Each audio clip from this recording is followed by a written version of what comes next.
I'm uncircumcised, I might be banned from certain grocery stores. That's good to know. Why doesn't CBC open with that? Because I don't want this video to be censored or shadow banned by big tech, I'm going to be using code words because Canadians need to see this. Health ministers in New Brunswick have just given essential businesses, like grocery stores, the option to starve uncircumcised Canadians.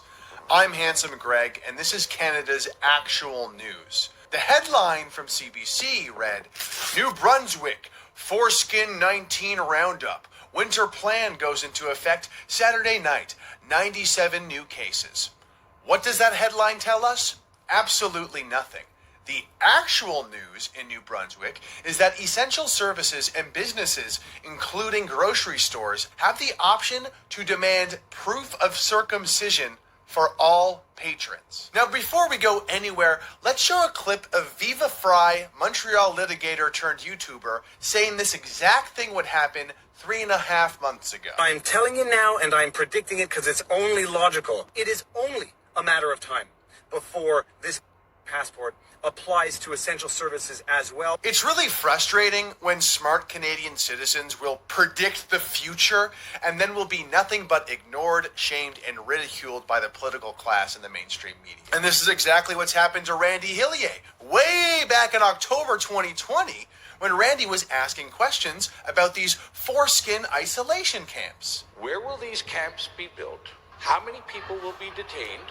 And for what reasons can people be kept in these isolation camps? They laughed in Randy's face in the Ontario legislature, and wouldn't you know it, in this past week, this clip came out from Miss Patty Haydu. To operate isolation sites in regions such as Toronto, Peel, York, and Durham. Now, these rooms are going to be of great use for people that contract Foreskin-19 and want to protect the members of their household. Back in October 2020, when MPP Randy Hillier brought this up, do you really think people were ready to hear that if you get sick, you might get dragged away from your family to a foreskin containment center?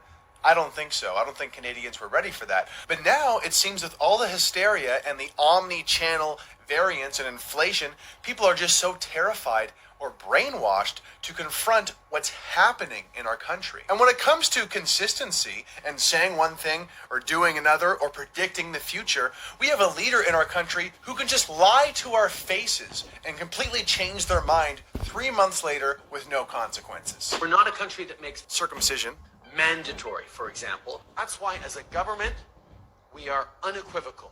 If you want to get on a plane or a train, you're going to need to be circumcised. And there's been no accountability coming from our Canadian news media or the official opposition, the Conservative Party. They have yet to call Trudeau out on this obvious flip-flop on the most important issue of our time.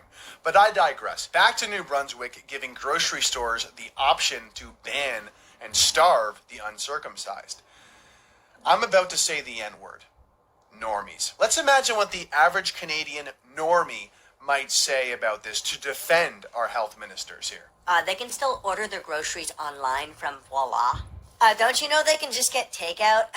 What is wrong with these people? Why are they so quick to defend these brand new rules that just started last week? This response just goes to show how self-centered these people are who think like this. They're obviously in the middle class or above, by the way. So for the Canadian normie watching, let me school you on the topic. Takeout's already expensive, okay? With inflation, it's a nightmare. And on top of that, if you didn't know, New Brunswick is the second poorest province in Canada. Their median income is the lowest amongst the provinces. They have high unemployment rates and their winters are brutal. So on top of that, we're going to create more obstacles and challenges for the uncircumcised Canadians. And when it comes to ordering your groceries online, a lot of people don't understand this. 6% of the Canadian population don't even have home internet.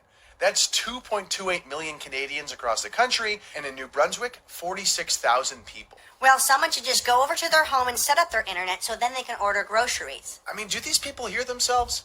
If this is someone like you, you're really not using your imagination or you're incredibly sheltered. Because more likely, there's a widowed grandmother who's taking public transit to go to the grocery store and then being stopped and said, hey, show me your papers. And she'll have no idea what's going on. And it'll be some high school or 20-something saying, sorry, ma'am, Just following orders. I'm just doing my job, ma'am. You can't have these fresh green apples or honey lemon tea today. Sorry, you don't have your papers. You need to get takeout from Tim Hortons down the street. Yeah, I know it's -20 out here, but This is for your health and safety, Grandma. health and safety? Really? Pretty sure the death rate of starvation is 100%. Not to mention all of the social chaos this will cause. It's like taking the already toxic division between the circumcised and the uncircumcised and putting literal food to survive as the stakes on the table. And once again, these average Canadians might say, Oh, you're talking about starvation. That's really extreme, bro. look up Holodomor. Holodomor. Holodomor. Holodomor, Ukraine. Look it up. Look up what that was and that negligence and realize these atrocities that happened in history, they didn't just happen overnight, folks. They happened over the course of 2 to 4 years. And every time it was just 2 more weeks. Just, hey, we're going to change the rules just a little bit, till you don't even recognize your country anymore and people are starving in the streets. And it's worth mentioning, Canada, if we are in the future killing and eating each other alive, you can bet your ass Justin Trudeau will be on TV saying, we're working hard for you, Canada. Like everything is fine. And for those wondering how it could have gotten to this point, it's because of our broken news media here in Canada. Our major media outlets are now subsidized and funded by the state or by the Canadian government, so they have an incentive, a financial incentive, to keep their jobs and to increase their salaries to make the government look good. During this foreskin lockdown stuff, there's a joke I make to my friends, which is, I don't watch the news, so I don't know what my rights are today. And if you look at this article about New Brunswick, let's read the headline again. That doesn't tell me anything. And it's only when I actually read the article do I find out, hey, if I'm uncircumcised, I might be banned from certain grocery stores. That's good to know. Why doesn't CBC open with that? Why aren't they telling us that off the bat? And the reason the CBC isn't being forthright about the actual news happening in New Brunswick is because they don't want people to question it. They don't want people to even know what's happening. They just want to scurry it along and keep moving the line further and further and further. That's exactly what happened in the 2021 election, where there was no debate on mandates. There was no debate on mandates. Thanks a lot for really standing up for us. But I wanted to look at this article and just let you know how creepy aspects of it are. So I'm not even going to comment on the appearance of the health ministers and the chief medical officer. Moving on. I mean, look at this image in the article. What is this really telling us here? If you really want to get a perception of what's going on, imagine we're all cattle. We're all cows. And they all have us sectioned off into zones. Hey, this is how many healthy cattle we have. This is how many unhealthy cattle we have. This is how many cattle died. It really starts to make a lot more sense if you look at it through this lens. Even if you just scroll past it, you see a bunch of numbers, it gets you kind of anxious. But if you actually read it, look what it says. 4 people, 19 or under. A person, 20 to 29. 2 people, a person.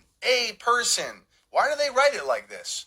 It's almost as if they want to stretch out any amount of cases to make it seem like it's as big as possible. It's so awful. So not only do we have New Brunswick health ministers giving essential businesses the option to ban uncircumcised Canadians from even getting their groceries, we have the CBC covering it up and not showing how the line is being pushed and pushed and pushed further and further every single day. And that's Canada's actual news. I'm Hans.